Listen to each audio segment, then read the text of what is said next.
बिस्मिल्लाहिर्रहमानिर्रहीम। अस्सलाम वालेकुम students. CS 601 mid term solve subjective 2026 के हमने सब्जेक्टिव पार्ट 1 तैयार किया था। अब जो रिमेनिंग हैं क्वेश्चंस वो हम पार्ट 2 में इंशाल्लाह कवर कर लेंगे। तो अगर आप मेरे चैनल पर नए हैं तो प्लीज़ मेरे चैनल को सब्सक्राइब लाजमी करें और अपने फ्रेंड्स के साथ, कोलीग्स के साथ शेयर करें इसे। ओके, हम चलते हैं अपने क्वेश्चंस की तरफ। जी, हमने क्वेश्चन नंबर 20 तक रेडी कर लिया था। आज हम क्वेश्चन नंबर 21 से स्टार्ट करेंगे। You are required to find the values of SNR and SNR-DB। तो ये आपने इनके ना ऐसी वैल्यू निकाल लेनी है, ठीक है। ये फार्मूला आपने देख लेना है और ये आपने सॉल्व कर लेना है। हम नेक्स्ट क्वेश्चन पे चलते हैं। क्वेश्चन नंबर 22 है सिडोरिटी इनकोडिंग, ठीक है। ये आपने इसकी निकालनी है। तो इसके अंदर क्या है, encoding translates binary data into a sequence of voltage. मतलब इस इनकोडिंग टेक्निक में क्या होता है कि बाइनरी डाटा को वोल्टेज पल्सेस में कन्वर्ट करती है, ठीक है। जो यहाँ पे पैटर्न दिया हुआ है 0, 1, 1 ये सब का, ठीक है। इसका मतलब हाई और लो वोल्टेज का ख़ास पैटर्न होगा, ठीक है। Question number 23, mention the names of 3 main steps that are used in pulse code modulation technique. Pulse code modulation technique में कौन से स्टेप्स यूज़ हुए हैं? Sampling, quantization, encoding. ये आई थिंक हमने सबसे स्टार्ट में ये वाला किया था। Question number 24, write the name of 2 types of spaced VN switches along with formula to calculate the number of cross points। तो आपने इसकी 2 टाइप्स बतानी है। हमारे पास कौन सी है टाइप्स इसकी? Cross bar switches and multi stage switches with the formula to calculate cross points being n-1 where n is the number of inputs और आउटपुट्स, ठीक है ना। ये क्रॉस पॉइंट का ये फार्मूला यहाँ से आप देख लें, ये ठीक है। और n हमारे पास किस चीज़ को शो कर रहा है? इनपुट और आउटपुट की तादाद को। क्वेश्चन नंबर 25 है, a switch network consist of a series of interlinked nodes that uses different switches methods. You are required to enlist 3 basic methods of switching, ठीक है। यानी बता रहे हैं कि स्विच नेटवर्क किस पे कंसिस्ट कर रहा है? सीरीज़ है, ठीक है, इंटरलिंक्ड नोड्स की, जो क्या यूज़ कर रहे हैं? डिफरेंट स्विचिंग मेथड्स को या पैटर्न्स को यूज़ कर रहे हैं। आपने बताना है 3 बेसिक मेथड स्विचिंग के कौन से हैं, ठीक है। तो यहाँ पे ये है circuit switching, packet switching and message switching. ये 3 इंपॉर्टेंट मोड्स हैं, मेथड्स हैं। क्वेश्चन नंबर 26 है, suppose the power of a signal is 30 milliwatt and the power of the noise is 1 mu, या इसको माइक्रो भी पढ़ते हैं, 1 माइक्रोवाट। तो इसके अंदर आपने ये फार्मूला यूज़ करना है SNR का, signal power over noise power, और इसमें यहाँ पे अपने वैल्यूज़ ऐड करके ये आंसर निकाल लेना है।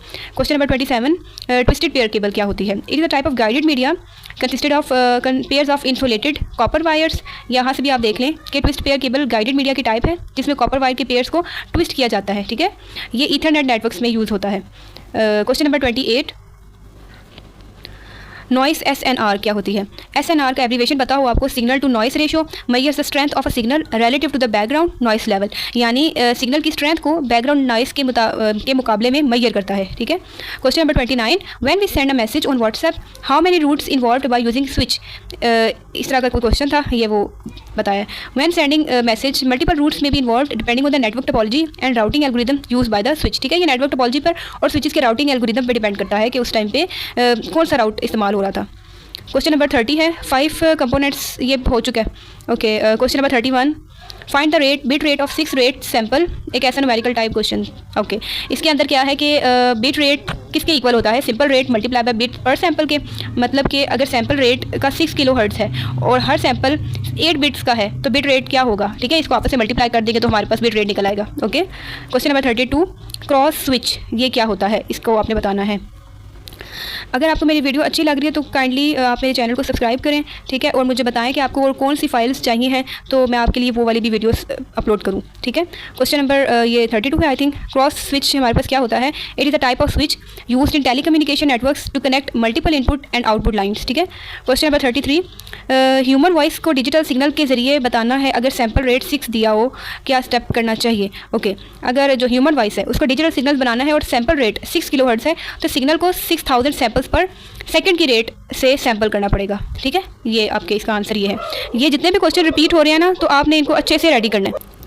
और ये जितने क्वेश्चन मैं आपको बता रही थी ये रिपीट हो रहे हैं ना, ये सारे इंपॉर्टेंट मैंने क्वेश्चन लिए हैं, ये फाइल रेडी की है, ठीक है। तो आपने इनको अच्छे से रेडी करना है, ये रिपीट हो रहे हैं क्वेश्चन। तो आप अगर इस फाइल को पूरी फाइल को रेडी कर लेते हैं ना तो आपको हैंडआउट्स की भी नीड नहीं होगी। आप जस्ट इसको रेडी कर लें तो इंशाल्लाह आपका पेपर 100% क्लियर हो जाएगा। और आपने पेपर देने के बाद अपना फीडबैक लाजमी शेयर करना है कि इस फाइल में से कितने % आपका पेपर आया है। अगर आपको ये फाइल पेड चाहिए तो इसके लिए आप मुझे मेल कर सकते हैं, ठीक है। बहुत ही रीज़नेबल प्राइस पे है। क्वेश्चन नंबर 34, TCP लेयर्स बतानी है। TCP हमारे पास क्या है, ट्रांसमिशन कंट्रोल प्रोटोकॉल। ये हमने क्वेश्चन आई थिंक कर लिया है, लेकिन देख लेते हैं फिर से। ये हमारे पास क्या है, TCP OSI मॉडल की ट्रांसपोर्ट लेयर पर काम करता है और डिवाइसेस के दरमियान कनेक्शन ओरिएंटेड कम्युनिकेशन देता है। ठीक है, question number 35, protocol communication orientation की लेयर्स ये बतानी है। तो protocols related to communication oriented are typically found in the application layer of the OSI model, facilitating communication between applications running on different devices। ठीक है, OSI मॉडल की application layer में होते हैं, ठीक है, जो अलग अलग डिवाइसेस पर चल रही एप्लीकेशन के दरमियान कम्युनिकेशन को इस्टेब्लिश करवाते हैं। ठीक है, इसके अंदर ना कुछ लॉन्ग क्वेश्चन भी मैंने ऐड कर दिए हैं, तो आप उनको भी वॉच कर लें। ठीक है, इसके अंदर मिक्स हुए हैं सारे क्वेश्चन। ASK, FSK, PSK, इनके कॉन्सेप्ट बताना है, फार्मूलाज और यूनिट्स बताना है। ठीक है, कॉन्सेप्ट में हमारे पास डेफिनेशन है, digital data is sent by changing amplitude of an analogue carrier. जी, तो इसका फार्मूला है हमारे पास S ऑफ t किसके इक्वल है, A cos 2 pi f of t। ठीक है, और ये किस लिए यूज़ हो रहा है, लो बैंडविड्थ के लिए, मॉडेम्स के लिए। 1 कहते हैं हाई एम्पलीट्यूड को और 0 कहते हैं लो एम्पलीट्यूड को। एंड नेक्स्ट है हमारे पास FSK होता है फ्रिक्वेंसी शिफ्ट कीइंग। तो ये आपने इनके एब्रीवेशन बहुत अच्छे से रेडी करने हैं। तो मैंने आगे आई थिंक एक क्वेश्चन है जिसमें सारे एब्रीवेशन ऐड किए हुए, तो आप उसको भी देख लेना। इसके अंदर डेफिनेशन है, डिजिटल से डाटा को किससे सेंड किया जाता है, स्विचिंग फ्रिक्वेंसी से। और फार्मूला है, बिट 1 के लिए दिया हुआ है A cos 2 पाई f1t और बिट 0 के लिए है A cos 2 पाई f2t। और ये रेडियो में और वायरलेस कम्युनिकेशन में यूज़ किया जाता है। नेक्स्ट है हमारे पास PSK, तो ये होता है phase shift keying. Digital bits represent की जाती है किससे, फेस चेंजेस के थ्रू। फार्मूला है इसका A cos 2 pi ft plus PHI। ठीक है, और ये कहाँ पे यूज़ किया जा रहा है, वाईफाई में और सैटेलाइट कम्युनिकेशन में। ये देखें, मैं आपको कह रही थी एब्रीवेशन वाले ही मैंने सारे यहाँ पे एब्रीवेशन ऐड कर दिए हैं, तो आप अच्छे से इनको रेडी कर लें। ठीक है, ASK ये सारा आप देख लें यहाँ से। Okay, next question, all important formulas with units. तो आई थिंक ये वाला भी आप क्वेश्चन ऐसे ही देख लें। मैं इसको, आप वीडियो को पॉज करके ना स्क्रीनशॉट ले लें बेशक।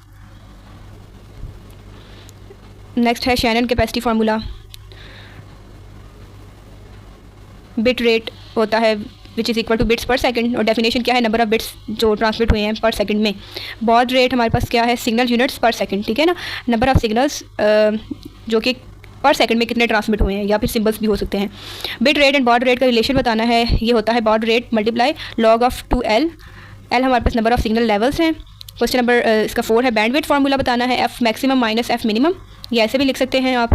Broad band versus base band, ये क्या है, बेस बैंड में ये डिजिटल सिग्नल होता है प्योर, और ये इंटायर बैंडविड्थ को ऑक्यूपाई कर रहा है। और ये कहाँ यूज़ होता है, लैन और ईथरनेट में या ईथरनेट।